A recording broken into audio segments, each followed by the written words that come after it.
relax. You don't have to sit in the back. Come on. See how I work here, that's one way. Howard.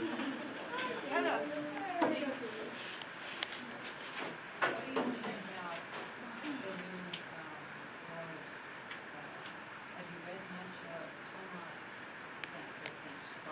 Oh, no, he's not the poet laureate. He just won the Nobel Prize. Transstroma. That's interesting. 11 years ago, a poet won the Nobel Prize, who I want to turn you on to. Okay, rule number 2, and we'll get to this, is if you want to become a good poet, read lots of contemporary poetry. Those are the real teachers. And the woman I'm thinking of is Wacława Szymborska, Polish poet, marvelous. I think I brought some of her poems with me. She's a marvelous poet. She's fun to read. She's brilliant, and she's totally accessible. She writes poems for human beings to read. They're not esoteric. Transstroma, of course, I only read it in translation. I can't read Swedish. But I confess I've never read a poem of Transstroma that I fell in love with. And that could be that I haven't read enough, or I haven't read. Does someone like Transstroma? Can someone? Thomas Transstroma just won the Nobel Prize in Literature about a month ago. And I was going to bring into my other class, my class at the university, a Transstroma poem. And I wanted to show them one that I really love. Damn, I couldn't find one, but I haven't read his collected poems. And these are translations. And sometimes you'll read a translation of Pablo Neruda. This guy can hardly write. It's a translator who is, translation is an impossible task. If you speak 2 languages, or if you read 2 languages, and you're interested in poetry, do translation as well. It's a wonderful skill to learn, and it's a wonderful discipline, translating. And it's very difficult to take a great poem in Spanish and turn it into a good poem in English. It's just terribly, terribly difficult. The best contemporary translator of formal poetry, of closed rhyme poetry from other languages, is Richard Wilbur.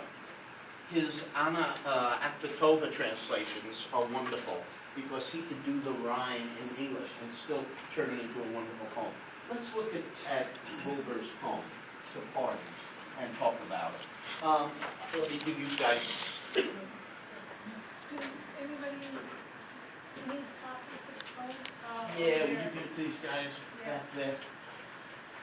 I should turn this into a plane and just fly it out to you. And this, do you have the sign-in sheet? Who has the sign-in sheet? It's coming around. Okay, just remember, everyone, do sign up that sign. Let's read the part. How many of you know this poem? How many of you recognize the poem? You've read it before. Steve, do you want to read it for us? Sure. Please listen, it's a very big room. Yeah, do it for the furthest. Yeah, wow. My dog lay dead 5 days without a grave in the thick of summer, hid in a clump of pine to the jungle of grass and honeysuckle vine.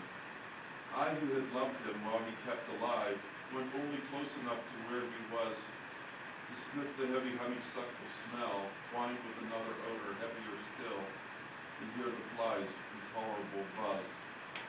Well, I was 10 and very much afraid. In my kind world, the dead were out of range, and I could not forgive the sad or strange in beast or man. My father took the spade and buried him. Last night I saw the grass slowly divide. It was the same scene, but now glowed a fierce and mortal green, and saw the dog emerging. I confess, I felt afraid again, but still he came in the carnal sun, clothed in a hymn of flies, and death was breathing in his lively eyes. I started in to cry and call his name, asking forgiveness of his tongueless head. I dreamt the past was never past redeeming. But whether this was false or honest dreaming, I beg death's pardon now and mourn the dead. Thanks, that was a beautiful reading of the poem.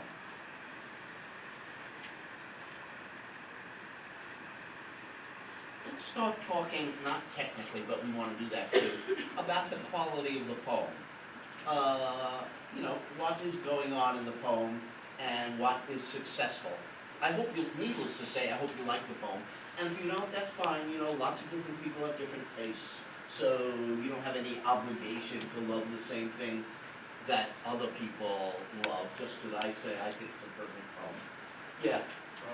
Just as the reader, I think it's sometimes difficult.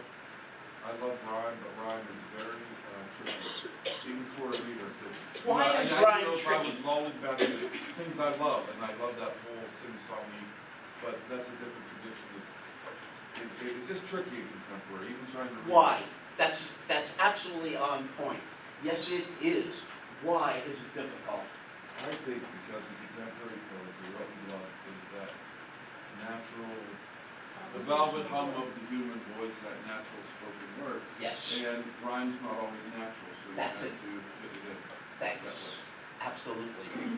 He does a good job of trying hard. Oh, yes. I mean, In this using poem, oblique rhymes instead of. Yeah, He's a master. he's And great. so the rhyme doesn't overwhelm the poem. It's not about the stupid rhymes. And in fact, if you were to first read it without knowing its rhyme, my guess is some of you would take 3 or 4 readings before you realize that this is a strictly rhymed poem.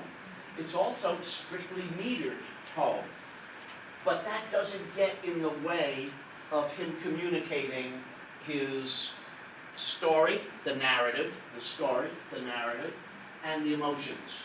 He's telling his story in perfectly fine, eloquent, human, American English.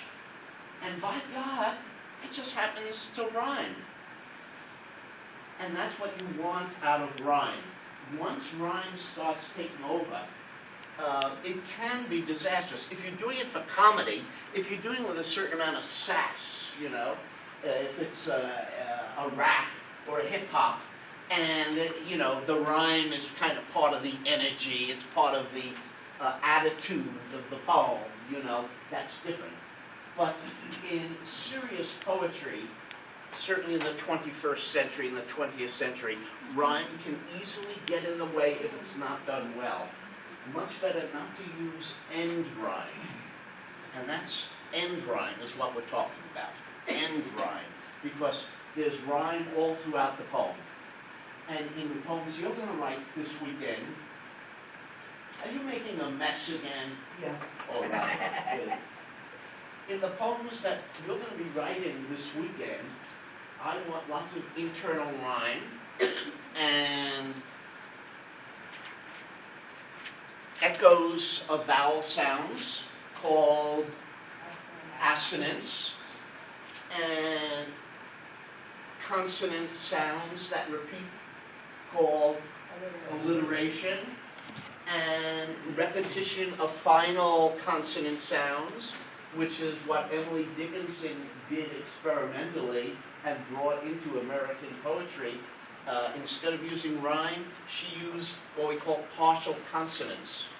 And I think you'll see this all, you know, we'll talk about these words. I mean, I'll define them for those of you who don't know what they are. But that's all about the music of poetry. Poetry is about music. Poetry is a communication, a form of communication, but at its very essence, of course, is music. The music of the language. Did everybody get this? Is there anyone who didn't sign the sheet? Thanks. And if your name is not on the sheet, should I worry? No, put it on added. That's Okay. what Meg had said earlier. Okay, thanks. But do worry anyhow. I know. So let's look at it. He's communicating, he's telling a story.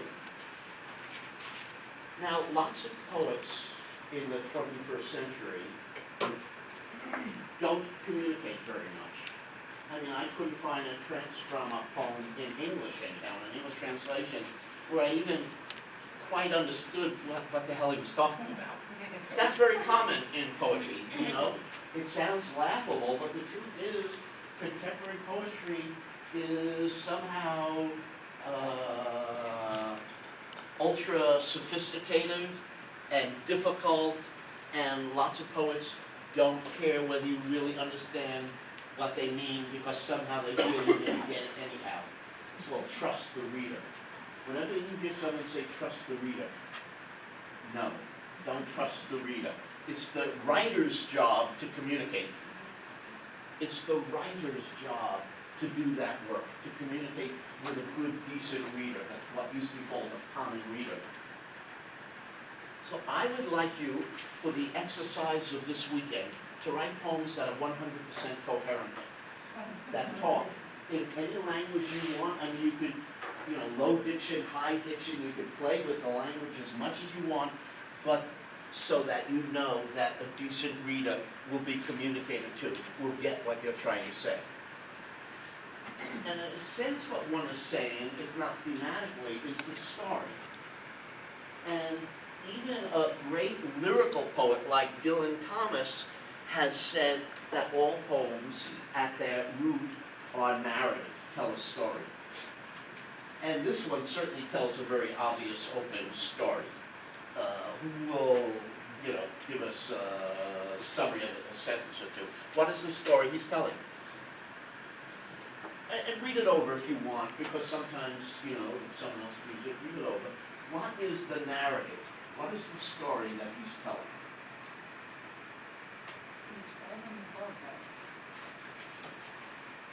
When he was 10, his dog died, and then what? And it took a while to bury him. Okay, why? Well, they didn't find him for 5 days, but what was his 10-year-old attitude? This is at the center of the poem. Fear and repulsion, right? He was repelled by this rotting corpse. The dog he had loved, after being dead for 5 days, he couldn't go near him. There was no love there. He was utterly repelled by it. And therefore, who had to bury him? His father had to bury him. And what happened probably 45 years later, which is at the heart of the poem? He asked for forgiveness. Well, before that, what happened? He had a dream. He has a dream. The whole poem is about a dream. The poem is dreaming of the dog rising out of his grave with his eyes open but somehow still dead. And his feeling is that old feeling that he's been suppressing probably for 40 years about what what is the emotion then if he couldn't go near or bury that dog whom he loved when he was 10? What has he been feeling all these years? Guilt. Yeah, sure. He's been feeling guilt. He betrayed this creature whom he loved. It's about his betrayal of this creature, right? And he has the dream. I started in to cry and call his name. That's now. That's, as a man, he gets up from his dream. Death was breathing in his lively eyes. I started in to cry and call his name, asking forgiveness of his tongueless head. This is Richard Wilbur as a man, maybe 30, 40, 50 years later, saying, I had this dream. Our beloved dead enter our dreams, don't they? I'll bet you there's no one here who has not had a dream in which someone you loved enters that dream, is alive again. Raise your hand if you've had at least one such dream. Sure. And those are moving dreams always, aren't they? I mean, in one